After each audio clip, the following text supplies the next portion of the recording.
The Deimos Illusion, a newly published analysis of ESA Hera probe data, proves Mars' outer moon, Deimos, is a loose rubble pile, totally reorganized by a single asteroid strike. The 10-kilometer saddle basin at the South Pole is not just a surface scar. Hydrodynamic models released this week show that collision shattered the interior and generated the deep, loose regolith covering the surface today. And the mechanics of how that debris resettled explain why Deimos looks nothing like its twin. Catastrophic fluidization. While traditional geologists argue the smooth surface of Deimos accumulated gradually from micrometeorites, the new data proves the opposite. Catastrophic fluidization. The kinetic energy fractured the moon's internal matrix, kicking up debris that resettled as uncompressed regolith. That lack of structural cohesion creates a severe mechanical hazard for the hardware arriving next. What this actually means.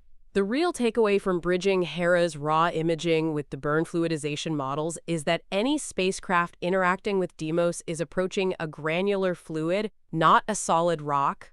For JAXA's MMX mission, which launches this autumn to return samples from the Martian system, this fundamentally shifts the operational risk profile. First, the lack of a solid internal matrix means the moon's gravity field will be highly irregular, forcing the flight dynamics team to widen their orbital safety margins.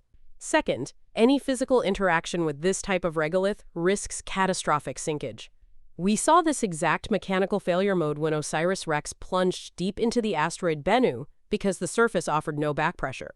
The immediate metric to track is whether JAXA publicly adjusts the laser altimeter and autonomous navigation baselines for the MMX Deimos flyby sequence prior to final payload encapsulation.